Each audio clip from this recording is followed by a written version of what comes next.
नमस्कार, विनय IAS academy के channel में मैं आप सभी का स्वागत करती हूं। जैसा कि आपको डेली झारखंड से रिलेटेड वीडियो दिया जा रहा है और इससे रिलेटेड जो भी इम्पोर्टेंट क्वेश्चन है वो आपको बताया जाता है वीडियो के लास्ट में। हमने जो मांझी परगना व्यवस्था और जो भी शासन व्यवस्था है उसके बारे में हम लोगों ने पिछले वीडियोस में देखा। आज जो है वो हम जानेंगे डोकलो सोहोर स्वशासन व्यवस्था के बारे में। इसके बारे में कि इसका कार्य प्रणाली कैसा है, ये कैसे कैसे कार्य करती है। ये स्वशासन व्यवस्था सबसे पहले कहाँ प्रचलित है? ये प्रचलित है आपका खड़िया। जिस तरह सभी स्वशासन व्यवस्था 2 स्तरीय पर कार्य करती है, यह स्वशासन व्यवस्था भी 2 स्तरीय पर कार्य करती है। जो सबसे पहला है वो है आपका ग्राम और जो दूसरा है वो है आपका सोहोर। ग्राम और सोहोर ये है 2 स्तरीय। अभी जो है हम एक एक करके सबके बारे में जानेंगे। जो सबसे पहला है हमारा वो है आपका सोहोर। सोहोर की क्या कार्य प्रणाली है? यह पद जो है ये खड़िया में सबसे सर्वोच्च पद होता है। ये जो सोहोर पद है ये खड़िया में सबसे सर्वोच्च पद होता है।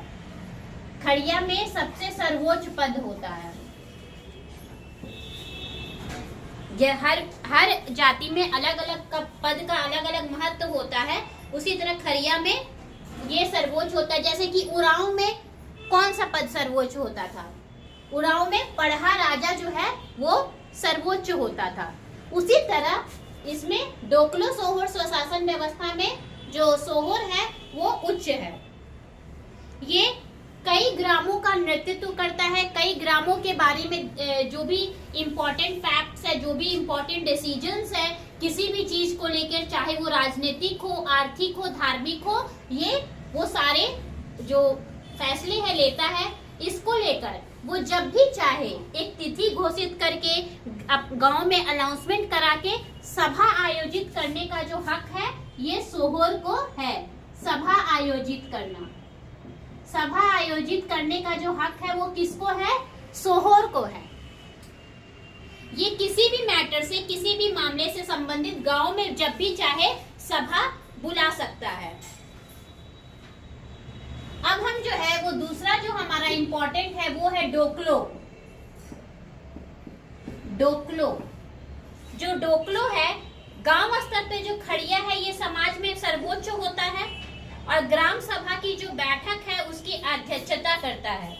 इस स्तर पर जो भी विवाद उठते हैं, जो भी प्रॉब्लम्स उठते हैं, अराइज करते हैं, वो सबकी सुनवाई करता है और ये प्रयास करता है कि सबका जो डिसीजन हो वो एक मत हो, सबका जो डिसीजन हो वो एक जैसा हो। अगर डिसीजन एक जैसा होगा तो लोगों में दिक्कतें नहीं होगी। जो हमारा तीसरा इंपॉर्टेंट जो कार्य करता है वो है महतो। महतो, ये जो महतो है ये गांव का महत्वपूर्ण सदस्य होता है। गांव का इंपॉर्टेंट मेंबर जो है ये इसको कहा जाता है महत्वपूर्ण सदस्य, यानी कि इंपॉर्टेंट मेंबर। जिन लोगों ने कभी इस ग्राम को बसाया था या इस ग्राम को विकसित किया था, महतो में जो भी लोग इस ग्राम को विकसित किए थे उसे गांव का मुख्य व्यक्ति कहकर उपाधि दी जाती थी। गांव का मुख्य व्यक्ति कहकर क्या किया जाता था?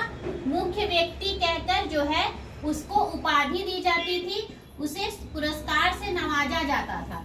और ये जो है ये कार्यक्रम जो है वो कंटिन्यू चलता था, यानी कि वंशानुगत चलता था। ये जो कार्य है ये वंशानुगत चलता था।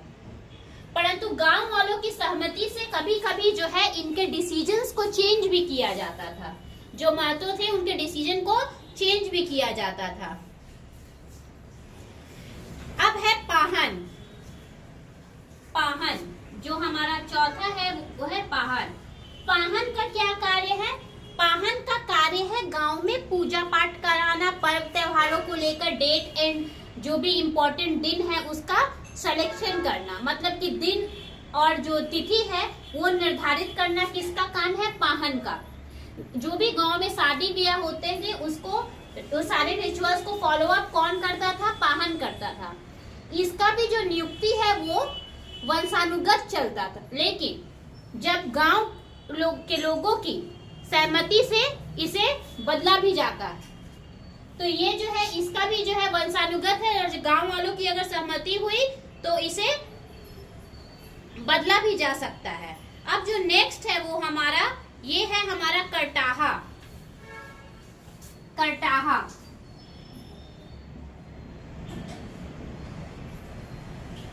करटाहा जब गांव में किसी भी मामले के निष्पादन में, किसी भी मामले में किसी व्यक्ति को गांव निकाला कर दिया जाए या उसे अशुद्धि या अशुद्ध घोषित कर दिया जाए, तब उस व्यक्ति को दोबारा समाज में वापस आने के लिए उसे शुद्धिकरण की प्रक्रिया से गुजरना पड़ता था। अभी भी बहुत सारे जगह ऐसे हैं जहां पर शुद्धिकरण की प्रक्रिया अभी भी जारी है। ये एक प्रथा के रूप में उस समय से चला आ रहा है। इस शुद्धिकरण में बहुत सारे कार्य होते हैं, जैसे कि वृक्ष से उस व्यक्ति का शादी करवाना या फिर बैल के द्वारा पूजा करवाना। बहुत सारी ऐसी प्रणाली है जिसके जरिए ये कार्य की जाती है। तो जब गांव में किसी व्यक्ति का अशुद्धिकरण हो जाता था तो उसे शुद्धिकरण कराना, जिसे उस समय भात भीतर भी कहा जाता है। इसका जो दूसरा नाम है वो क्या है? भात भीतर। ये शुद्धिकरण का कार्य करने कौन करता था? का कार्य करता था हमारा करटाहा। तो ये था इसका मुख्य कार्य, यानी कि शुद्धिकरण करने वाले व्यक्ति को क्या कहा जाता था? करटाहा कहा जाता। तो ये जो है ये कार्य प्रणाली जो व्यक्ति थे उनमें। अब जो है हम इसके गांव पंचायत को देखेंगे।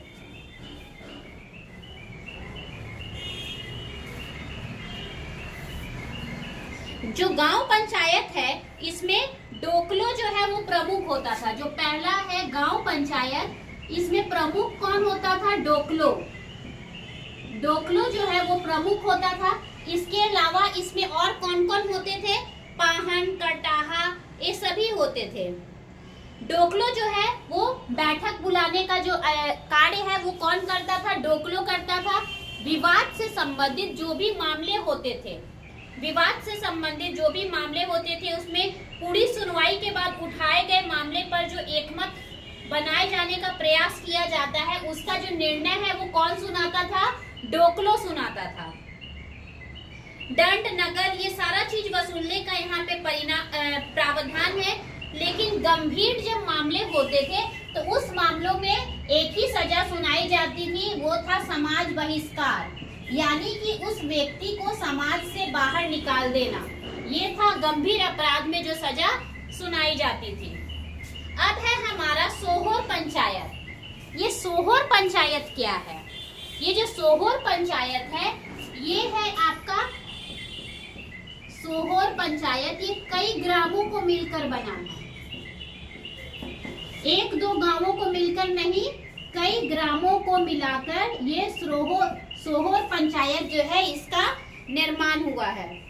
इसमें वैसे मामलों पर विचार किया जाता है, वैसे मामलों पर डिस्कशन किया जाता है जो मामले गांव स्तर पर, इस स्तर पर नहीं सुलझ पाते हैं। जिन विवादों का निपटारा इस स्तर पर, गांव स्तर पर नहीं हो पाता है, उन विवादों का निपटारा कहाँ होता है? सोहोर पंचायत में होता है। ये सोहोर पंचायत का, जैसे कि वहां पे उड़ाव में पढ़ा राजा होते थे, वैसे यहाँ पर ये सोहोर पंचायत है। ये जो है इनकी जो भी समाज के निर्णय मानने से इनकार करते थे, जैसे कि गांव का जो डिसीजन है उसे मानने से इनकार किया, तो इसका निर्णय मानना जो है कंपलसरी होता था। और ये जो है पेशा अधिनियम 1969, पेशा अधिनियम, उस समय ये अधिनियम सोहोर पंचायत के तरफ चलाया जाता था 1969 धारा 4 के अनुसार। धारा 4 के अनुसार, धारा 4 के अनुसार परंपरागत व्यवस्था को अक्षुण्ण रखा गया है। ये था दोनों पंचायतों के बारे में कि दोनों पंचायत किस तरीके से कार्य करते हैं। अब है विवादों का निपटारा किस तरीके से होता है। डोकलो सोहोर स्वशासन व्यवस्था में जो विवाद का निपटारा है, विवादों का निपटारा, ये जो है वो किस स्तर पर होता है। जो सबसे पहला है विवादों का निष्पादन। इसमें सबसे पहला हमारा पॉइंट है विवादों का निष्पादन। ये जो है, जब भी गांव में कोई भी झगड़ा हुआ, कोई भी घर में पारिवारिक कलह हुआ, तो उस समय इन सारे विवादों के लिए एक सभा बुलाई जाती है, बैठक बुलाई जाती है। इसमें दोनों पक्षों के बातों को सुना जाता है। उस बातों को सुनने के लिए, जो निर्णय लेने के लिए गांव के बड़े बुजुर्ग को वहां पर बुलाया जाता है, जिनका डिसीजन सर्वमान्य होता है, जिसका डिसीजन जो है वो सब लोग मानते हैं। और लेकिन इस सभा में गांव के महतो जो होते हैं, महतों का होना कंपलसरी है। महतों के बिना जो है कोई भी डिसीजन का कोई वैल्यू नहीं होता था, कोई भी डिसीजन का कोई वैल्यू नहीं होता था। बैठक का जो सभापतित्व है वो कौन करता था? ये है बैठक का सभापतित्व जो है वो किसके हाथों होता था? महतों के हाथों। यदि दंड का निर्णय सर्वसम्मति से होता है और यदि निपटारा नहीं होता है तो 5-6 गांव जो है मिलकर इसके दंड का निपटारा करते हैं, इसके बारे में सोचकर अपना डिसीजन देते हैं। अब है जमीन जायदाद के विवादों को में किस तरीके से डिसीजन लिया जाता है। जमीन जायदाद के विवादों में, जमीन जायदाद के विवादों में, इन विवादों में बंटवारा जो है, इसमें डोकलो और महतो, इन दोनों की महत्वता बहुत जरूरी है। डोकलो और महतो, इन दोनों की जो भूमिका है ये काफी इम्पोर्टेंट होती है। महतो की पहल पर सभा बुलाई जाती है तथा महतो की पहल पर ही जमीन जायदाद को लेकर सारा डिसीजन लिया जाता है। और जो भी डिसीजन है, जो जमीन का बंटवारा है, वो किसके एवज में होता है? महतो के एवज में होता है। वही सारे कार्यों का डिसीजन करता है। पर्व त्योहारों को लेकर किस तरीके से और किसकी भूमिका होती है? पर्व त्योहार को लेकर जो हमारा तीसरा पॉइंट है वो गांव के पर्व त्योहारों।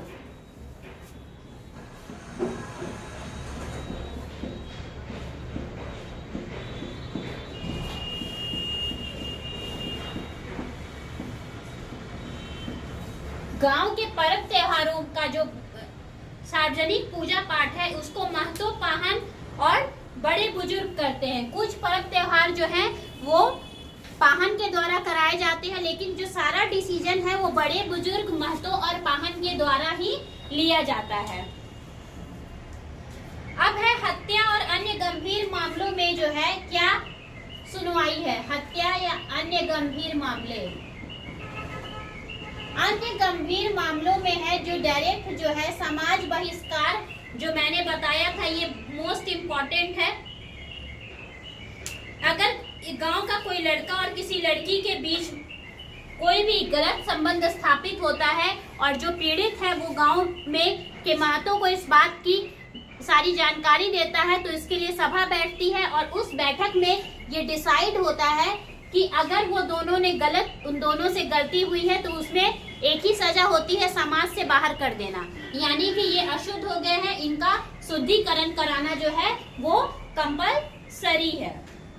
छोटे छोटे अपराधों के लिए जो है छोटे छोटे दंड रखे गए हैं, जिसका जो निर्णय है वो गांव की सभा करती है। बड़े अपराधों के लिए एक ही सजा है और वो क्या है आपका?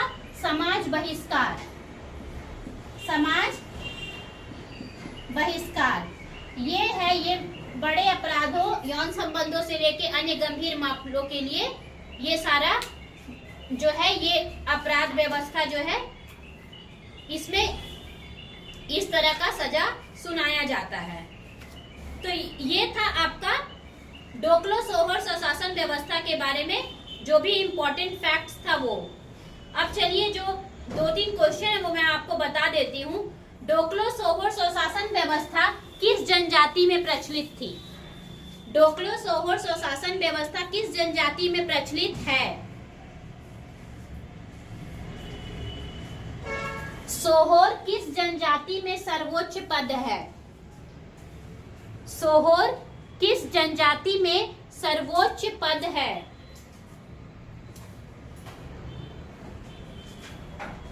खड़िया समाज में गांव स्तर पर प्रधान कौन होता है?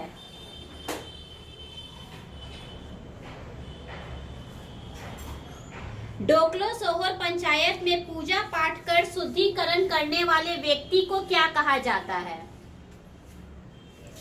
ये जो है ये डोकलो सोहर स्वशासन व्यवस्था से संबंधित कुछ इंपॉर्टेंट क्वेश्चन थे जो पूछे भी गए हैं और आपके जेपीएससी जेएसएससी एग्जाम के लिए काफी इंपॉर्टेंट है।